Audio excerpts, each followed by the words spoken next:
Hey there, everybody. Welcome back to another episode of the Build Your Copywriting Business podcast. Hello, ladies. Hello. So as always, I am joined by my fabulous co-host, Kate Sidars. And today we are also joined by money coach guru, all things finance guru, Brie Sodano. Hi, Brie. How are you? Amazing. I'm so glad to be here. Thank you for having me. We are so glad to have you. As we were saying a little bit before we dug into the call, a lot of people get excited about starting their copywriting career because they're excited about doing fulfilling work, but also the opportunity to earn more than they might have been making before. But with that earning more comes all kinds of questions and confusion and money mindset issues and all of that kind of thing. So we are especially excited to have you on the call to kind of dig into some of that and help give our listeners and our students some steps to start breaking through any of that weird money stuff, for lack of a better term. Yeah, I love it. Because that's why we start businesses, and also where you're going to trip over your own shoelaces if you don't address it. Yeah, exactly. So just for our followers or listeners who haven't come across your fabulous site and all of your resources yet, can you give us or give them some idea of your background and who you are and what you do? Sure. So after I finished college, I did a decade in the nonprofit sector. And for a little while, I loved it. I was the team director. I was reading Twilight novels to teenagers and playing Wii professionally. And at that point in time, I was so happy in my work and I really loved it. I loved the kids. I felt fulfilled. So I was working in the nonprofit. I was making not enough money to live and eat food. And so I taught myself how to trade stock options, and I supplemented my income trading stock options, which I actually don't suggest you doing because it's basically gambling and it is incredibly stressful. But anyways, that's how I did it. And then at some point later on, I'd really outgrown the position. I was kind of unhappy. I was whining to my mom one day and she was like, well, you already taught yourself how to trade stock options. Why don't you just go take the Series 7 and be a financial advisor? And I was like, well, that's a great idea, Mom. Thanks. And my mom worked on Wall Street. My dad was in insurance. My grandfather, started selling stocks when he came home from fighting in World War II. My aunts were bankers. And so it made sense. It all tracked. I had the background for it. And so I went and I got a job with a big brokerage firm, and I got my Series 7, my 66, and all my insurance licenses, and I was highly credentialed. And I started taking clients. And when I was working with clients, my clients were coming to see me, and none of them had a problem that could be solved with the best stock pick or the best mutual funds. They were like, Brie, I have credit card debt from my first marriage. Or I'm still paying on my own student loans and these kids are about to go to college. Or I make $500,000 a year and have $300 in my savings account. What is wrong with me? Basically was the overwhelming question that people had in regards to their money. And I started working with clients and I would make them these very sexy budgets. Now, I don't know if your listeners can appreciate the joy that comes from a very well filled out spreadsheet. The kind where it's even formatted and it's just yes. I think maybe I shared too much there. I got a little, I forgot how much I liked it. It's beautiful. The joy is beautiful. Yeah, I know. Yeah. And then the clients, they would come back to my office and I'd be like, tell me the things. How was your budget? How did it go? The spreadsheet, the plans. And they were like, yeah, I just didn't do it. And I was like, what do you mean? And they're like, yeah, I like the spreadsheet. The spreadsheet is great. I didn't change my behavior or my actions at all. And I was like, okay. And so then I started working with clients on habits, and that worked better than just the budgets. And then I started working with clients on mindset and habits, and then the plans. And that started working way better, way, way, way better. And then we started incorporating emotional intelligence, money mindset, habits, and then a plan. And actually, in my journey of learning how humans operate, I found that budgets are mostly ineffective for the vast majority of humans. so anyways, I decided to leave my broker business to my partner, and I started Cheap to Shark just about 5 years ago. And because it's too much to really be good at like all of the things for all of the decision making and all of the human stuff, and like be reading the stock reports, before the sun comes up. So I started Cheap to Shark, and and now my business mostly consists of courses. I have a membership where clients kind of come in and they have some coaching and some access to me. And then I have more like a higher ticket, higher touch offering for business owners who are already doing 6 figures and kind of working towards 7 figures. And all of the stuff that I teach is basically on the things that you would need to know to get to be able to effectively use an investment advisor. Like all that's kind of it. Like how do I, spending, earning, and because like all of our relationship with money is our relationship with money is actually very reflective of our relationship with ourselves. And so that's where we kind of have to change who we're being in this relationship to actually get those good results. So that's it in a nutshell. That's kind of how it started and what we do. Love it. So Mhm. why is it that we can know what we want with money? We can know, oh, I know I should be saving more, or I know like, oh, I need to check that for me right now. Like, oh, I really should look at my investments because I haven't looked at them in a really long time. We know what we should be doing, or we should be paying this off or whatever, but we just don't. What have you seen? What is it about us that gets in that way? So that question, to really effectively answer, I'd have to ask you like 55 follow-up questions, but it kind of comes into like a few main areas. So sometimes we set goals that are very mental and that we actually don't want. So the goals that feel like a should, like I should look at my investments, but I'm not going to. Why? Because I actually don't want to. All right, well, that's why you're not doing it. So sometimes there's the thing about money is that we get messages about money that are super all over the place, right? Like the stuff that we watch on TV is different than the stuff that we see in real life, is different than the stuff that we see like at our parents' house versus our grandparents' house versus, like our friends or our church or our school or our community. And we get all of these conflicting messages about what we should be doing with money. And when you look at all of them all at once, they don't match up, because where we grew up, or like where that, like middle class belief structures are very different than upper middle class belief structures are very different than lower middle class belief structures. And so as you're getting all of these messages, it's totally overwhelming for your brain to actually be able to be like, well, we should reuse our coffee filters because that's what Pinterest said that we did in the Great Depression, and that's how they got out of that. And then the other party is like, I would like a Chanel bag. We have a Chanel, like, and so some part of you is like looking at that status, right? And so some part of you is like, and so there's kind of a lot to detangle. So sometimes we set goals that are actually incongruent with like the things that we actually want. Sometimes we set goals that are just very, very mental, very spreadsheet. And then we ask our body to go ahead and like do the work. And our body's like, wait, you want me to forego margaritas and nachos for lunch today because you want a spreadsheet to look different? That seems like a bad deal for me, right? And so our conscious brain can go into the future, it can go into the past, it can read those very sexy spreadsheets, but your subconscious brain is like, I would like a snack today. What's she talking about? She wants to forego the snack for a spreadsheet. I'm confused. And like the subconscious mind is actually in charge of your body. So that's one of the areas where sometimes we have goals that actually aren't the truth about anything that we want.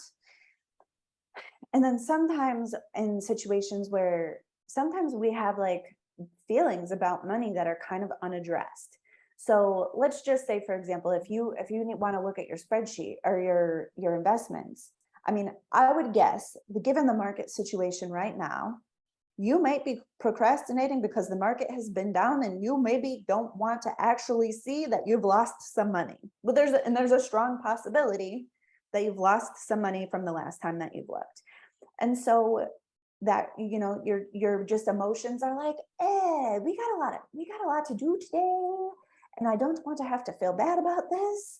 So let's look at it tomorrow when we can afford to feel bad, but only tomorrow. When tomorrow comes, it feels just like today.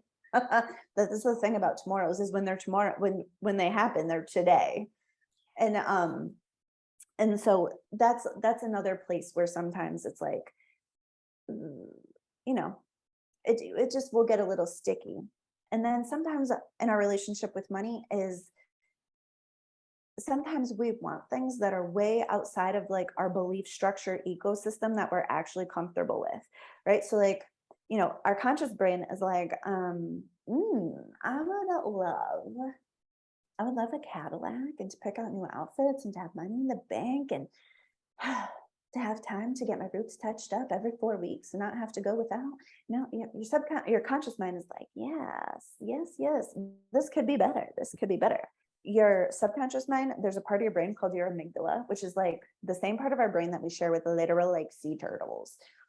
That thing is concerned with quantity of life, not quality of life. It does not give a crap about how good your life is. It gives a crap as to whether or not you're going to die.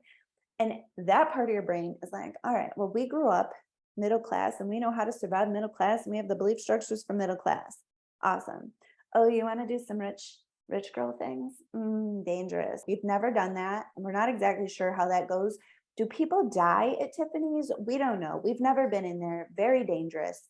Very, very dangerous. We're not going in there. Right. And then we feel like we don't belong, or we feel like whatever. And so sometimes we like, as we're deciding what to do with our money, we're up against that like amygdala response, which is why I'll tell you, the first time when I started my business, I had a few really, really good months. Now, this is before I think my office was like a room that may at one point have been a closet, right? It was like a $200 a month office space. It was me alone, my computer, and I made like the amount of money that I was used to making in a year, I made in a month. I will tell you, I freaked out on such a visceral level. My body was like, dude, the feeling in my body was if I was gonna not have money to pay my mortgage. It was that level of fear. And really, it was because I was so far outside of my like, I broke all of my comfort zone. And at the time I didn't, like, I've learned so much in my business over the years. And truly, when it comes to money, there's a lot of work on money mindset, and there's a lot of work, but really, like, my work is some of the best work in money, because I'm pulling together like the holistic views, and there isn't just like, my work is the most concise work around this that really incorporates an entire person, right? So, and I've been learning it. So I didn't know all this stuff when it happened, and I totally shut down. I was like, all right, well, I have $50,000 in the bank. Obviously, I'm very rich now. I will just sit on my deck, me in the sun, until I will run out of money, which eventually happened. But it was the weirdest, like, it was the weirdest thing that I did. When I look back on it, I'm like, what an interesting set of choices that we've made. Why? It was because I broke my comfort zone. And so sometimes when we're setting our financial goals and we want to do stuff like really expand, really grow, our goals are outside of our comfort zone. And so sometimes taking the actual actions is very, very tough on the brain. So those are like the three main, that was kind of a lot, but those are like some of the three main things that really get in the way for people with their money. Oh, it's so insightful. And we talk with our students a lot about that resistance, about that the lizard brain that keeps you from, but we talk about it a lot in terms of keeps you from taking action, keeps you from putting up your web, gives you all kinds of excuses why you can't send out your first pitch, or why you can't follow up with clients and all that kind of thing. But I think that it's easy to forget that it's going to kick in when it comes to money as well. It's like you said, I loved you talking about having that actual visceral reaction of your brain going, this is a new space. We have to stop this right now. Really fascinating. Oh, yeah. And so my conscious brain was like, I made it. Yes, yes. This is the best. Like, I'm so successful in my business. And my body was like, we might die. We have to get back to where where we know.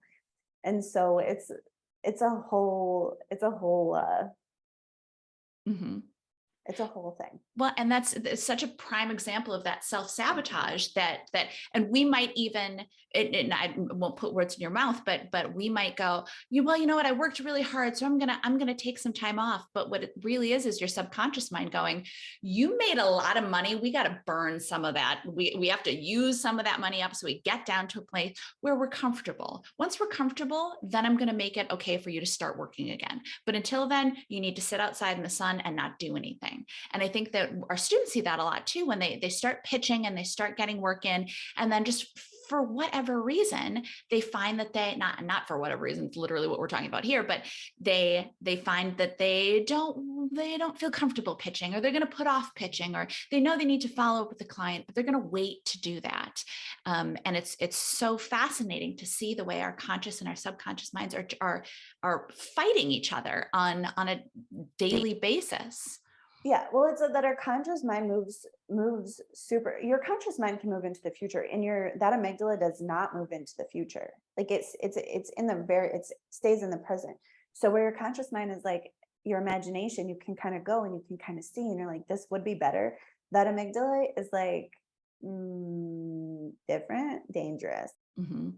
And so and that part of your brain is very much in control of your body. And like your actual ability to literally do the things. Like your conscious mind can't get anything done without your body. Like your body has to go along for the ride. And so it's just the thing that we have to learn to manage ourselves through. Like that fear, that resistance. It's honestly a lot of the ways that we're going to grow and expand is learning to see what it is and address the fears that we have for ourselves, and kind of like get in contact with that amygdala and be like, hey, my little lizard, here, friend, keeping me alive, making sure that we don't starve to death or, climb into an oven or anything. Like, what's going on for you? All right, well, listen, we're going to do this. It's going to be safe. This is going to be okay. Like sometimes when, like, especially like if a client gets like an inheritance or a big tax refund or any reason why there's a big sum of money in their bank account, a lot of times I'm just like, just look at it every day and tell yourself that it's safe. It's safe to have this money. It's safe to do this, because otherwise we'll do things to get rid of it. Mm-hmm. So you have to stretch your financial comfort zone as you grow your business is really, really what it comes down to. And so one of the things that I work with my clients on is starting to understand and learn their financial comfort zone. And when I say comfort zone, I don't actually mean anything that's literally comfortable. I mean, just like your zone of what's familiar. Right. And so we kind of break it. And so it's like, break it down into like, all right, well, what's your typical earnings? What's the amount of money that you're used to earning? And that if you've gotten a job or something above that, you kind of take a break, you come back down, you get fired, or you laid off or whatever, like what's that look like? And what's that look like in regards to your savings account? What's the most you've ever saved? And then if you've had a certain amount and then you come back down to a regular amount, what are those? You have to kind of look back at your past. Same thing for debt. Most of us have a comfort zone around our debt. So what's the least amount of debt that you ever really have? What's the most amount of debt that you've had? What numbers start to get uncomfortable for you? Like let's say you're normally between $5,000 and $10,000 in debt. You pay your debt off to $4,000. All of a sudden your brain's like, we can afford everything because we have available balances. Or you get above 10 and you're like, we can't spend any money until this is paid off. And then really like one of the other relationships to look for is the space between your income and your expenses. So some of us have a comfort zone where our income and our expenses are very, very close, and that will create tight cash flow. You see that, I see this mostly with people who grew up below middle class, people, who kind of had a tougher upbringings, poverty or up to middle class, is because that relationship, when there's literally a shortage of resources, the relationship between what we have and what we need is very, very close. And so but you can carry that relationship infinitely, because I've had clients who grew up lower middle class, making $3, $4, $5, $6, $700,000 a year, and they create that same cash flow tightness. And then there's other people who like don't take on expenses, who will save the money and have the money cash, and they're like, we're not taking on any new like literal bills. Like, I will save the money and I'll buy it when I have the money, and that's their comfort zone. So being aware of that helps you to know when you're starting to stretch past it, so that way you can be aware of any self-sabotage, like you can be aware with yourself. And also very, very important is you have to be gentle with yourself. Like, your amygdala has a lot of control over you as a human, and willpower is not going to work. So sometimes we have to kind of finesse ourselves, when sometimes we have to take a break, and sometimes we have to go up to the edge of the comfort zone and look at it and really feel it, and then take a step back, and then take the one step forward. And also be gentle with ourselves. A lot of times when we really grow outside of our comfort zone, especially if it happens fast, is that you'll manifest some bills or expenses, or a dip in your income or whatever, and to just know what it is, and then go back. Don't make it mean that you're a failure. Don't make it mean that you've done something wrong, or there's anything wrong with you or your business or your clients or your offers or whatever else. Just know that, like, oh, hey, I crossed this threshold in my comfort zone, and I'm doing really well, and I had a little bit of a snapback, and that's part of the process. And we're gonna just keep moving towards it, because as you do it and then you get a little taste of it and you don't die, it opens that amygdala to just be like, all right, well, we were there and we did not die. All right, she wants to go back again. Okay, all right, well, we didn't die. So it starts to become more familiar. Mhm. And then one thing that we can do to do that is, and listen, if you've paid attention to, basically any self-development work or any law of attraction work, it will say things like to visualize and to really feel into this new reality.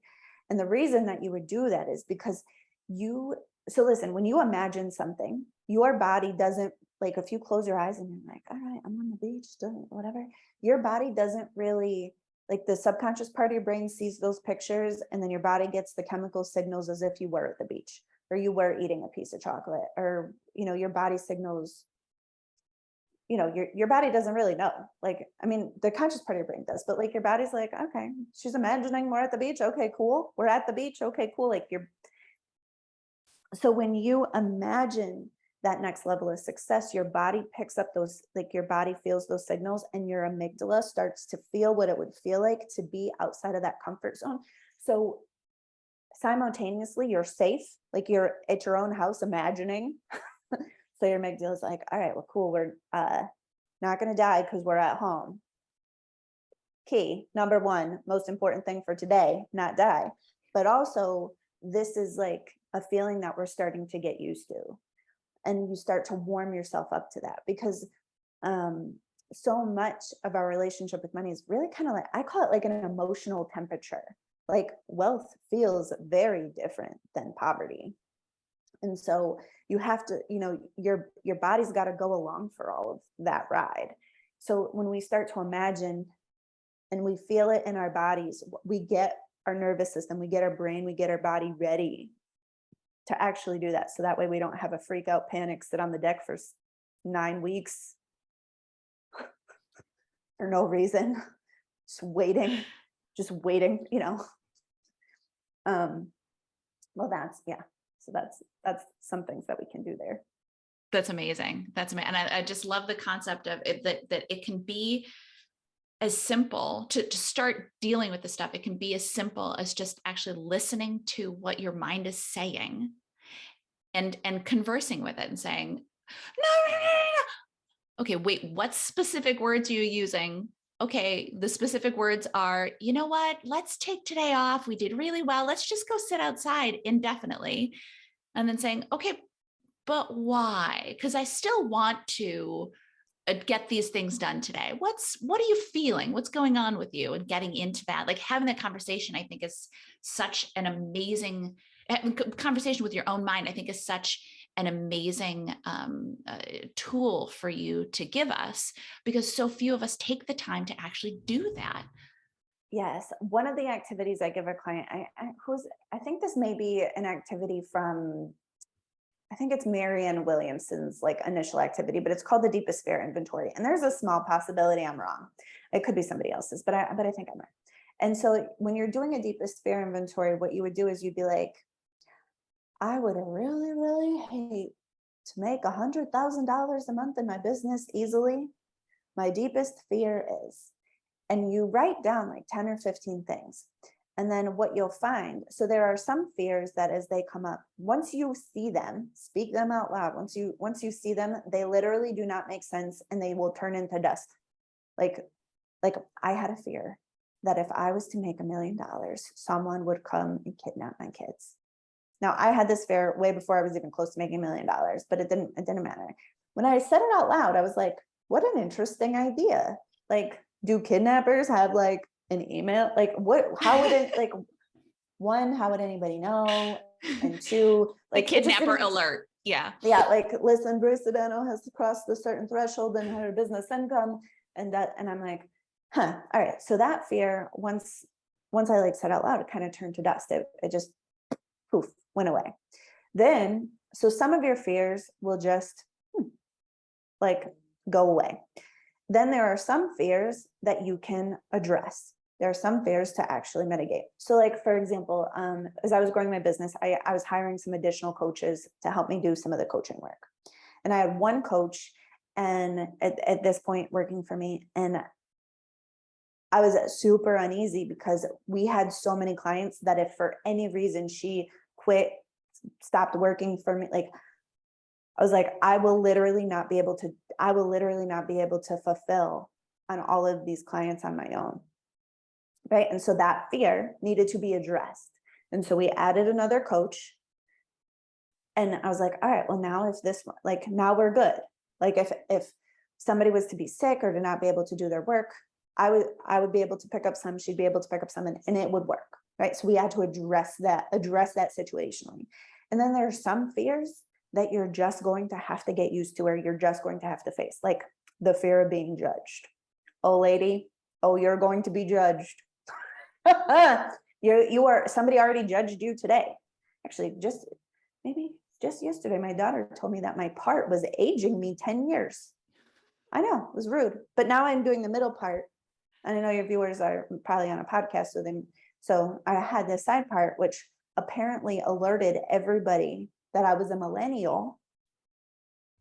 Oh, look, are you a millennial? Do you have a side part? Yeah, my daughter was I think I'm a Gen X technically, or early Gen X, yeah, whatever. I don't know, whatever. Your hair looks great. You look very amazing. But anyways, my daughter is. You're an elder millennial. A geriatric millennial. Yeah. So anyways, my daughter was like, just judging me, just judging my part, just judging my outfit, judging the way that I cook dinner, just judging me all day. And this is a child that lives in my house and eats my groceries, right? Like the entire internet's going to judge you. Your coworkers are going to judge you. Your mom, your mother-in-law, your husband, everybody that you've known ever has certainly made some judgments about you. And it's not bad judgments. It's just, that's what human brains do. We want to categorize. We want to say, this is good, this is bad, this is up, this is down. You know, this is Nikki, she's a blonde. This is Katie, also blonde. This one wears glasses. That one wears a red shirt. Categorize, judge and categorize. And it's not like judgment, like, oh, Nikki's got blonde hair and that is wrong. It's just like, oh, all right. So there are some things that, like, when it comes to the fear, you're just going to have to be like, oh, I'm going to be judged. I should probably learn to be okay with that. Like, if I'm afraid of this, and what it really comes down to is the sensation. It's the sensation of being judged. And so I ask my clients all the time, I'm like, well, Kate, could you handle the sensation of being judged for $10,000? We're all going to look at you and we're all going to judge you, and you're going to feel that feeling of being judged. Could you handle it if we were going to also, give you $10,000? Yeah. And everybody's like, yes. Okay, cool. But I do it for 5. Yes. But like, when we're not okay with that, we'll get in the way with our money. Well, I will just confess this to you all. So right now I don't run Facebook ads, but for a long time we ran Facebook ads. And when we first started running Facebook ads, when we first started doing this, the stress of the comments that would come in on the Facebook ads, the stress of being judged by strangers, the stress that they would hate my face or my hair or my voice or my message or my copy or my sales page or my buttons, like people hated everything. And at first that was super hard for me because it was a whole new level of judgment that I had to face. And so literally I would turn my ads off on the weekends. Why? Because I couldn't handle it. It was so exhausting for me. It was so exhausting. And it was like the anxiety. It really, like, in the big scheme of things, I wasn't getting thousands of hate messages. Like, I was getting a few random mean comments on my Facebook ads. That's what was happening. It wasn't that big of a deal, but the stress around it was so tight for me that I would turn my ads off. My ads that were functional, that were profitable, that made a lot of money, I'd be like, I just can't do it. I cannot do it 7 days a week. And so I would literally stop my flow of income for this feeling, for this sensation. And then all of a sudden I was like, I don't care anymore. Like, we got to do this stuff. It's going to work. So not everybody's going to like me, and I don't care. Like, I don't care anymore. Like, I've experienced the sensation of this, and it's just okay. Like, I'm just going to be okay with it now. And then I could grow and expand. But it was, like, were the comments, like, they were never actually dangerous to me. It was just a sensation that was happening in my body. And so as we want to grow and expand, we have to, in our relationship with money's super duper sensational. Like, there's so many sensations that come with money, having enough money, having too much, having a ton of money, not having enough money, all of this. There's a ton of reaction that happens in your body because our relationship with money is tied to that amygdala response. So scarcity, like literally not having enough money, triggers a full-on fight or flight response. Like, which sounds wild, but like the way that our body receives that communication is the threat of starvation. So like, let's say you're worried that, you're not going to have enough clients this month to pay everything. Well, your body is going to see that as like, dude, we are at risk of literally starving to death. This needs to be addressed, right? So there's a ton of sensation that comes with that. And as we really grow and expand far beyond, like on the good side, when we grow and expand, we start hanging out in places we've never been in, right? Like, I don't go to the same hotels that I would go to 5-10 years ago. Like, and it took me a minute to get used to being bougie. It took me a minute to get used to buying, things that were like a $200 dress instead of a $12 dress, right? Like, the first time I bought myself like a luxury purse, as a literally deep breathing in Tory Burch. I mean, I was like, my son was, I don't know, 8 or 9 at the time, was like, Mom, are you okay? Like, are you sure this is a good idea? Like, and he wasn't talking about me spending the money on the bag. He was talking about like me being okay. He was like, I don't know if this is a good idea for you. But it was like, because it was a stretch for me. It was like something that, like, it didn't match my upbringing. It didn't match. It was a very non-practical purchase. I'm a very practical person. It didn't exactly make sense, but I loved it. It's perfect. It's blue. It's I liked it and I wanted it and I have the money for it. I make a lot of money. And so, like, I had to learn how to do that, which it sounds like a real first world problem. And it is. Like, my life is getting so good that my brain literally freaks out about it. So money has so much sensation that you have to really learn to be with those sensations inside your body. So that way you're okay as you do this. Like, you can just be with it. You can be like, wow, I really feel myself freaking out a little bit as I spend, $600 on a purse, because that's wild to me, but also I'm safe and this is fine. And I have the money, and, nobody's going to starve to death because I bought this. And it's, yeah. Well, and it's not just it's not like it's only once you get to this high level that it happens each time we up level. Like how many of our students have said, oh, I'm now making 2,000 a month, or now I'm making 3,000 a month. And I really want to hire a housekeeper, but I just can't do it. And, and you can explain like, hey, you are providing for other people. What a great opportunity. But there's the $600 handbag at this income level. And there's the, $7,500 once or twice a month housekeeper at the 3,000 level. So there's always going to be those things that make you go, whoa, this is out of my comfort zone. Yeah. And then you get the housekeeper and then you're like, why did I do that 5 years ago? This is the best thing ever. I would actually not eat groceries to have a housekeeper. Like if I had to pick, I'd be like, I'll just not eat food this week. I'll have her come. I just have J-Lo playing in my head, the don't be fooled by the rocks that I got.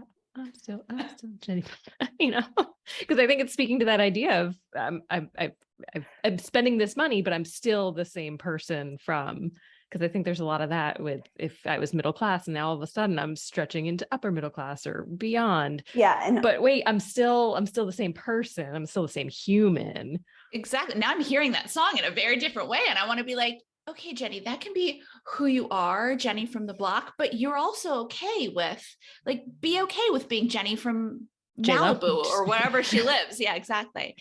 That's very interesting. Oh, and that's a concept that I like to call like subconscious loyalties. So when we have our people, right, I'll tell you a quick story and that'll make this all track. So I had a client who grew up deep South, trailer park, poverty, like not always having electricity type upbringing, right? Now this client, she was working with me and she's brilliant, so smart. She's a young woman, gorgeous, like driven, she already had a master's degree and she was working for like less than $20 an hour. I don't remember if it was 12 or 18. So like for a person with a master's degree, significantly underpaid, and like not just for the education, it was like for the amount of fire she brought. Like she brought a ton of energy. And so we're digging into it and we're getting into it. And then she tells me this, and what I start to realize is, so the way that her family talked about money and people with money, it was like those people make money off of people like us. Those people who work in air-conditioned offices making, $25 an hour or whatever, like those people who, and so there was like a real betrayal type situation going on in her mind. Like if I was to be one of those people, I'm going to lose my connection to my family and my, because she obviously, this is her family, she loves them, they loved her. And like what's so like when you look at it like with your conscious mind, you're like, dude, they wanted this for you. They pushed you and supported you and like pushed you right out of the trailer park so that way you could do this because you're smart enough to do this and you're awesome.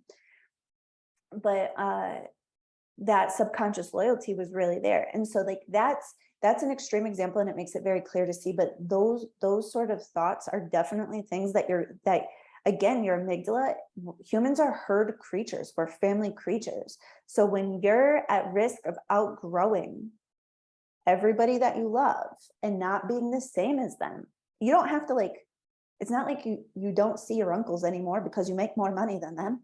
It's just that you're going to make more money than them, right? But on that like subconscious level, you're not the same anymore. You don't belong anymore. And that's a very real threat to your well-being because the way that amygdala works, that's like, we just need to make sure that she's alive. Being loved is real high on that list. Like you being a part of a community is a very high priority for that amygdala. And so as you grow and expand, like a lot of times we do have to make new friendships and feel like we belong places. And and balance that with maintaining the relationships that are important to us. And you'll find too, as you start to really grow and expand in your business and financially and whatever, you'll find that some of your relationships just deteriorate because it gets boring to listen to people complain about money once you've done the work with yourself. You've done the work in your business, you've done the work on your mindset. Like it's just, it becomes boring, right? Like where a zillion years ago when I was working at a Boys and Girls Club, I might've sat around with my friends and talked about ways to save money at the grocery store, and that like things that now I'm like, oh, I don't want to, that's not a conversation I want to have. Like, it's not, like, it's just not where I'm at. There's nothing wrong with it. It's a important conversation to have at certain levels, but I'm not going to have. So like, as you start to grow and expand, you'll find that if your friends haven't also grown and expand, you'll outgrow them. And that doesn't mean you can't be friends with them, but it does mean that you're going to need new friends. You're going to need to make new friends that you can have conversations with, right? Like, so like when I started in business, I was trying, my friends that I grew up with, most of them don't have businesses. They work, W-2 jobs, and I love them, and they're my dearest friends. I've been friends with them for a very long time. But as we grow and expand, like I needed to have friends that were entrepreneurs because my other friends didn't get it. My other friends couldn't reflect anything back to me about that whole aspect of my life. Like I could, talk about my kids or my spouse or my house or my neighbor's cat, Josh, who sneaks into my house. All of that stuff is fine. But like this entire work aspect of my business stopped being something I could have any nourishment with. And so I needed to make new friends. And so that's just part of really growing and expanding. I love that. I think as freelancers, you forget how important it is to have a community and realize, oh, I'm a business owner and none of my community, for most of us, we have the CCA community because so many of us don't have that outside of it, of people who get taking that leap into freelance, and that it is a safe career choice, that it's not dangerous to run a business, that it's actually safer in many ways than being tied to an employer. And I love everything you share. 1,000,000%. Yeah, that's it. People think that money provides security, and truly it doesn't. Money in and of itself really doesn't provide security. The Chronicle of Philanthropy did a big study with people who had just gotten major inheritances. And they said, well, what would it take for you to feel secure? And the overwhelming, like 90% answer was double.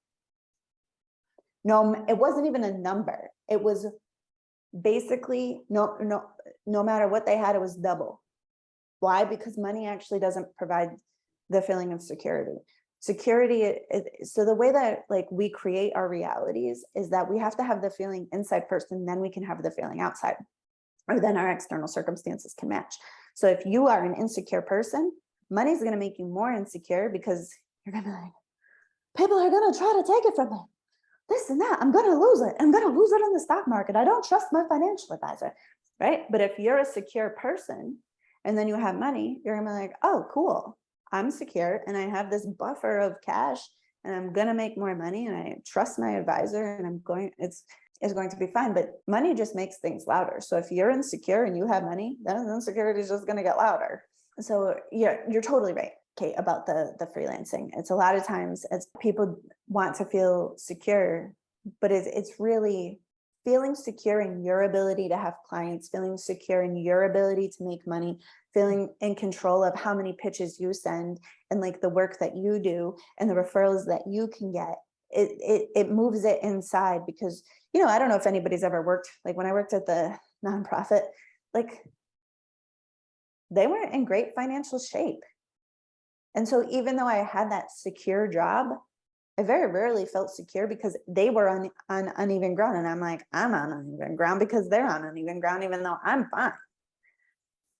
Yeah. So that's the thing. And people get let go from jobs that they've been at 30. I mean, people get let go from jobs. So I'm with you. There's a certain level of security that just comes in being able to count on yourself. Yeah. I love that. Yeah. We need to have Brie back. I was going to say, I'm sitting here going, I could listen to you for days. But He's like, I gotta go. Yeah, I do not have days to spend with you guys.